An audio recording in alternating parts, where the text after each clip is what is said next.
Hello नमस्कार साथियों, स्वागत है आप सभी का। हम सभी आज की क्लास में देखेंगे श्री हर्ष का जीवन परिचय देखेंगे और इनकी जो रचना है उसे भी देखने की कोशिश करेंगे।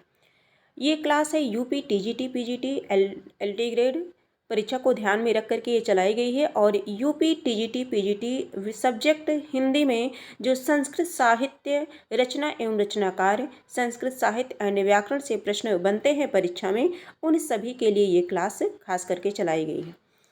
और इसमें हम सभी कई रचनाकार और उनकी रचनाओं को, उनके महत्वपूर्ण तथ्य को हम लोगों ने देखा। महाकवि कालिदास, भारवी, भास और भवभूति, है ना, और माघ, मतलब दंडी, कई रचनाकारों को हम लोगों ने देखा। अब हम लोग पहुँचे हैं श्रीहर्ष पर। श्रीहर्ष को हम सभी देख रहे हैं। ऐसे जो है हम सभी एक एक टॉपिक करके देखते हैं। तो श्रीहर्ष के विषय में हम सभी देखेंगे। सबसे पहले इनका नाम श्रीहर्ष है और पिता का नाम श्रीहीर है। पिता का नाम श्रीहीर, माता का नाम मामल्य देवी। कभी कभी परीक्षा में पूछ लेता है ना, माता का नाम या पिता का नाम, कभी कभी का क्वेश्चन बन जाता है, तो ये भी ध्यान रखना जरूरी है। इनका स्वयं का नाम श्रीहर्ष जान ही रहे हैं। और इनके पिता है श्रीहीर है और माता इनकी मामल्य देवी हैं। हम आगे बढ़ते हैं। ये कुछ श्लोक है, पढ़ लिया जाता है ना। श्रीहर्ष कविराज राज मुकुटालंकार हीरा सुतम, श्री हीरा सुसुवेह जितेंद्रिय चायम मामल्य देवी चायम। इससे स्पष्ट हो जाता है कि ये श्रीहीर के पुत्र हैं और इनकी माता का नाम क्या है, मामल्य देवी है। आगे हम सभी देखेंगे जो है इनके समय के बारे में देखेंगे। समय बहुत ही महत्वपूर्ण हो जाता है। समय है 12वीं शताब्दी के मध्य से 12वीं शताब्दी के उत्तरार्ध के बीच संभावित माना जाता है। 12वीं शताब्दी के मध्य और 12वीं शताब्दी के उत्तरार्ध, 12वीं शताब्दी, है ना, इतना देखेंगे। आश्रयदाता जयचंद्र, जयचंद्र का नाम तो सुना होगा सभी लोगों ने इतिहास में, है ना। आश्रयदाता जयचंद्र थे। उपाधि नवभारती की उपाधि से विभूषित किया गया था। कवि पंडित, है ना, राजा गोविंद चंद्र द्वारा इन्हें कवि पंडित की उपाधि दी गई थी। और उपासक, किसके उपासक थे, तो शिव, विष्णु और सरस्वती। यहाँ ये देखेंगे हम सभी कि जो है आश्रयदाता जयचंद्र के 12वीं शताब्दी के मध्य और उपाधि नवभारती कवि पंडित, है ना, और राजा गोपी चंद्र द्वारा ये कवि पंडित की उपाधि दी गई थी इन्हें। और प्रिय छंद क्या है इनका, उपजाति छंद है। शिव, विष्णु, सरस्वती के उपासक थे। आगे देखेंगे हम सभी। श्री हीर काशी के राजा गहरवार वंशी विजयचंद्र की राजसभा के प्रधान पंडित थे। श्री हीर को विजयचंद्र की राजसभा में मिथिला के प्रसिद्ध पंडित श्री उदयनाचार्य ने शास्त्रार्थ में पराजित किया था, है ना। ये कुछ बातें हैं। आगे देखेंगे। श्रीहीर पुत्र श्रीहर्ष ने उदयनाचार्य को पराजित करने का वचन अपने पिता श्रीहीर को उनके मरते समय दिया था, है ना, कि मैं उन्हें पराजित करके रहूंगा। आगे देखते हैं। श्रीहर्ष ने चिंतामणि मंत्र का 1 वर्ष पर्यंत जप किया। कितने वर्ष, 1 वर्ष जप किया। त्रिपुरा देवी के वरदान से श्रीहर्ष अत्यंत उत्कृष्ट विद्वान हो गए। किसके, त्रिपुरा देवी के वरदान से। जयचंद्र की प्रार्थना स्वीकार कर श्रीहर्ष ने नैषधीय चरितम महाकाव्य की रचना की। जयचंद्र की प्रार्थना स्वीकार करके श्रीहर्ष ने किसकी रचना की, नैषधीय चरितम। श्रीहर्ष की रचना क्या है, नैषधीय चरितम। बहुत महत्वपूर्ण रचना है, परीक्षा में यहाँ से प्रश्न बनता है। और देखिए, मैं बताना चाहूँगी आप सभी को कि जो भी क्लास हम लोग कर रहे हैं ये डीपली क्लास है। हम सभी को टाइम मिल गया है तो थोड़ा सा डीपली पढ़ लेते हैं, लेकिन जहाँ इंपॉर्टेंट है, जहाँ से प्रश्न बनने की संभावना है, मैं वहाँ आपको जो है बता दूंगी। नैषधीय चरितम महाकाव्य की दोष रहित प्रामाणिकता के लिए श्रीहर्ष कश्मीर गए थे। नैषधीय चरितम जो महाकाव्य है, इसे दोष रहित प्रामाणिकता के लिए, मतलब सिद्ध करने के लिए श्रीहर्ष जो है कहाँ गए थे, तो कश्मीर गए थे। महाकवि श्रीहर्ष नदी तट पर बैठ करके रुद्र मंत्र का जप किए थे। किस मंत्र का, रुद्र मंत्र का। हरिहर कवि को भी श्रीहर्ष का वंशज माना जाता है। श्रीहर्ष के निवास स्थान के संबंध में विद्वान मतैक्य नहीं है। प्रायः अधिकतर आचार्यों के नहीं मतैक्य होते हैं, है ना, एक मत नहीं होते हैं। कुछ विद्वान कन्नौज का, कुछ वाराणसी का और कुछ बंगाल का एवं अन्य कश्मीर का निवासी बतलाते हैं। आगे हम सभी देखेंगे। तांबूल द्वयम आसनम चा लभते या कान्य कुब्जे श्रारात, है ना। थोड़ा संस्कृत है, आप लोग भी पढ़ लीजिएगा। कविवर राजशेखर सूर्य ने महाकवि श्रीहर्ष की 100 से अधिक रचनाएं होने का उल्लेख किया। इन्होंने क्या कहा? 100 से अधिक रचनाएं हैं। आगे देखेंगे नैषधीय चरितम में नैषध के अतिरिक्त 8 ग्रंथों का उल्लेख किया गया है। इसके अतिरिक्त भी 8 ग्रंथों का उल्लेख किया गया है। कौन? नैषधीय चरितम के अतिरिक्त, लेकिन प्रसिद्ध क्या है? नैषधीय चरितम है। महाकवि श्रीहर्ष ने अपने नैषधीय चरितम में अपनी रचनाओं के साथ साथ प्रत्येक सर्गान्त श्लोक में अपने माता व पिता का भी उल्लेख किया है। श्रीहर्ष कवि राज मुकुटालंकार हीरा सुतम श्री हीरा सुस्वेह जितेंद्रिय चायम मामल्य देवी चायम। तो ये श्लोक हम लोगों ने स्टार्टिंग में भी पढ़ा था, है ना? इससे स्पष्ट हो जाता है।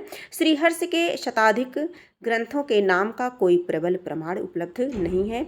ये 10 रचनाएं अविवादित व प्रमाणित हैं। देख लेते हैं नैषधीय चरितम। वेरी इंपॉर्टेंट रचना है ये, है ना? वेरी इंपॉर्टेंट रचना है ये। और स्थैर्य विचार प्रकरण, विजय प्रशस्ति, खंडन खंड खाद्य, है ना? आगे है गौडो वर्षीश कुल प्रशस्ति, अरड़व वर्णन, छिंद प्रशस्ति, शिवशक्ति सिद्धि, नव सहसांक चरित चंपू पूछी जाती है रचना, ईश्वराभिसंधि, है ना? तो इस तरह से इनकी ये जो 10 रचनाएं हैं ये अविवादित और प्रमाणित हैं। ठीक है, तो सबसे ज़्यादा इम्पॉर्टेंट क्या है? ये भी इम्पॉर्टेंट है। नव सहसांक चरित चंपू ये भी है ना? खंड खंड खाद्य, मतलब पढ़ लीजिएगा पूरा। आगे देखते हैं हम सभी। अगला है इनमें से नैषधीय चरित व खंडन खंड खाद्य के अलावा शेष ग्रंथ अनुपलब्ध हैं। श्रीहर्ष की काव्य शैली प्रसाद गुण से युक्त वैदर्भी शैली है। गुण में प्रमुखता माधुर्य और ओज की प्रचुरता है। माधुर्य और ओज की प्रचुरता है और वैदर्भी शैली का प्रयोग इन्होंने किया है, ये ध्यान देंगे। महाकाव्य में एक स्थल पर श्लेष अलंकार का इतना सुंदर चित्रण किया गया है कि अन्यत्र मतलब अन्य कभी भी इसकी भूरि प्रशंसा किए हैं। ये जो श्लोक आपके सामने दिखता है। आगे हम देखेंगे इंद्रपक्ष हर्ष ने उपयुक्त श्लोक में 5 अर्थ का बताया है इन्होंने, है ना? ये देखते हैं। नैषधीय चरितम में 9 निधियों का उल्लेख है। कितनी निधियों का उल्लेख है? 9 निधियों का उल्लेख है। महापद्य, पद्य, शंख, मकर, कश्यप, मुकुंद, कुंद, नीलवा। आगे क्या है इतना ध्यान देंगे। अब इनकी रचना है नैषधीय चरितम। इसे हम अगली क्लास में देखेंगे। आज हम लोग देखेंगे इम्पॉर्टेंट हम लोगों ने क्या देखा, क्या सीखा आज की क्लास में, वो सभी हम देखेंगे। तो अभी हम लोगों ने श्रीहर्ष के विषय में देखा। श्रीहर्ष के जो माता हैं, जो पिता हैं, वो श्री हीर हैं, माता मामल्य देवी हैं। इनके विषय में एक श्लोक से यह स्पष्ट भी हो जाता है।